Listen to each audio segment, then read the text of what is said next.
저는 오늘 환경 비즈니스 칼럼을 썼습니다. 내일 탈고해서 넘기면 이제 5년을 채웁니다.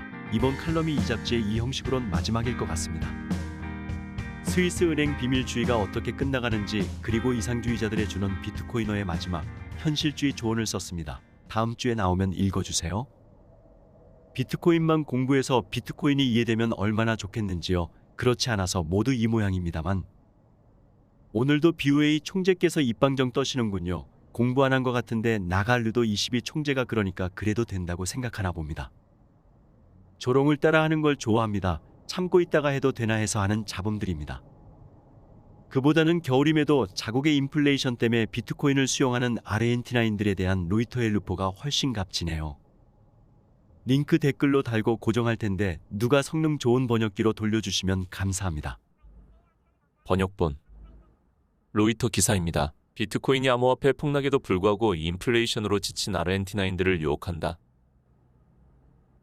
부에노스아이레스 시내의 클립 스테이션 카페에서 트렌디한 젊은 아르헨티나인들이 실시간 암호화폐 시세를 보여주는 스크린과 커다란 네온사인 비트코인 로고에 둘러싸여 라떼와 페스트리를 주문한다. 청구서도 디지털 머니로 결제된다.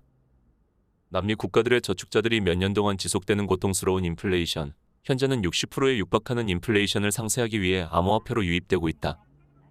최근의 암호화폐 시장 폭락이나 가상화폐로 인한 엘살바도르의 골치 아픈 실험은 대수롭지 않게 여긴다.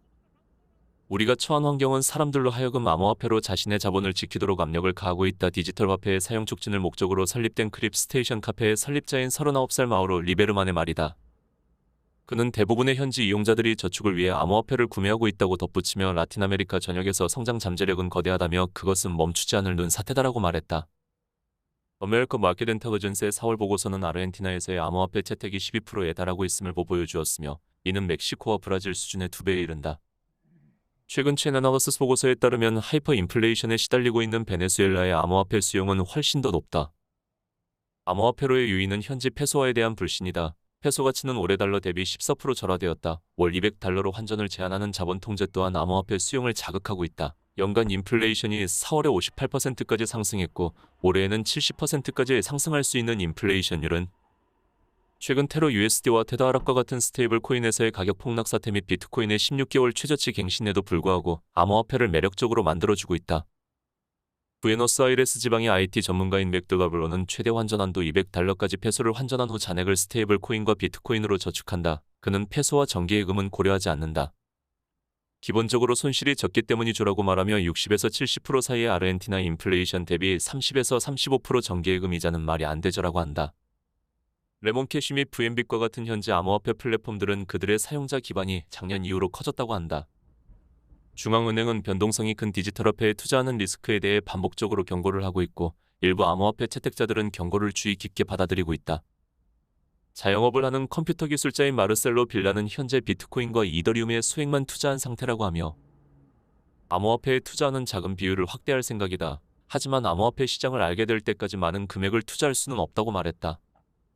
수도 근처의 빈촌 에스코바르 출신인 세바스찬 카르소리오는 잃을 것이 많지 않다. 그는 그의 작업장에서 재활용된 컴퓨터 부품으로 조립한 암호화폐 채굴기를 이용해 가난으로부터 탈출하려 하고 있다. 부품들을 수리해 컴퓨터에 조합한다. 그의 집에는 채굴이 어떻게 진행되는지 보여주는 스크린이 있다. 그는 이더리움으로 시작해 비트코인을 채굴했으며 그 덕분에 약간의 땅을 사고 다시 배울 수 있었다. 나는 채굴을 계속할 겁니다. 왜냐하면 그것이 저축하기 좋은 방법이니까요. 카르소리오의 말이다. 그가 설명하기에 길가 환전소에서 보다 페소에 대해 더 나은 환율을 받을 수 있으며 돈이 필요할 때 채굴은 나를 몇 번이나 구해줬다고 한다. 댓글 학생 때 국어 교과서에서 본질을 꿰뚫어 보아야 한다는 내용이 있었고 어린 나이에 마음에 와 닿았었습니다. 정확히 기억이 안 나는데 비슷한 걸 찾았어요. 포정이 문해군을 위해 소를 잡은 일이 있다. 손을 대고 어깨를 기울이고 발로 짓누르고 무릎을 구부리는 동작에 따라 소의 뼈와 살이 갈라지면서 서걱서걱 빠극빠극 소리를 내고 칼이 움직이는 대로 싹둑싹둑 울렸다. 그 소리는 모두 음률에 맞고 은나라 탕왕 때의 명곡인 상림의 무화기도 조화되며 또 요임금 때의 명곡인 경수의 음절에도 맞았다. 문해군은 훌륭하구나. 기술도 어찌하면 이런 경지에까지 이를 수가 있느냐라고 말했다. 포정은 칼을 놓고 말했다. 제가 반기는 것은 도입니다. 제주 따위보다야 우월한 것이죠. 제가 처음 소를 잡을 때는 눈에 보이는 것이란 모두 소뿐이었으나 3년이 지나자 이미 소의 온 모습은 눈에 안 띄게 되었습니다. 요즘 저는 정신으로 소를 대하고 있고 눈으로 보지는 않습죠. 눈의 작용이 머지니 정신의 자연스러운 작용만 남습니다. 천리를 따라 소가죽과 고기, 살과 뼈 사이의 커다란 틈새와 빈 곳에 칼을 놀리고 움직여 소몸이 생긴 그대로를 따라갑니다. 그 기술의 미묘함은 아직 한 번도 살이나 뼈를 다친 일이 없습니다. 하물며 큰 뼈야 더 말할 나위가 있겠습니까? 솜씨 좋은 소잡이가 1년 만에 칼을 바꾸는 것은 살을 가르기 때문이죠. 평범한 보통 소잡이는 달마다 칼을 바꿉니다. 무리하게 뼈를 자르니까 그렇습죠. 그렇지만 제 칼은 19년이나 되어 수천 마리의 소를 잡았지만 칼날은 방금 숫돌에 간 것 같습니다. 저 뼈마디에는 틈새가 있고 칼날에는 두께가 없습니다. 두께 없는 것을 틈새에 넣으니 널찍하여 칼날을 움직이는데도 여유가 있습니다. 그러니까 19년이 되었어도 칼날이 방금 숫돌에 간 것 같습죠. 문해군은 정말 훌륭하다. 나는 그대의 말을 듣고 비로소 양생의 비결을 알았도다라고 말했다. 해설. 칼로 소를 잡을 수 있다는 것은 누구나 알고 있는 정보이다. 하지만 실제 소를 잡는 것과는 다른 문제다. 장자는 소를 잡는 것에도 분명한 차이가 있으며 진정 도를 알기 위한 방법을 소잡이를 통해 알려주고 있다. 도를 깨우친 소잡이는 마음으로 소를 본다. 눈에 보이는 소각각에 대응하는 것이 아니라 소잡는 원리를 깨달았기 때문에 가능한 것이다.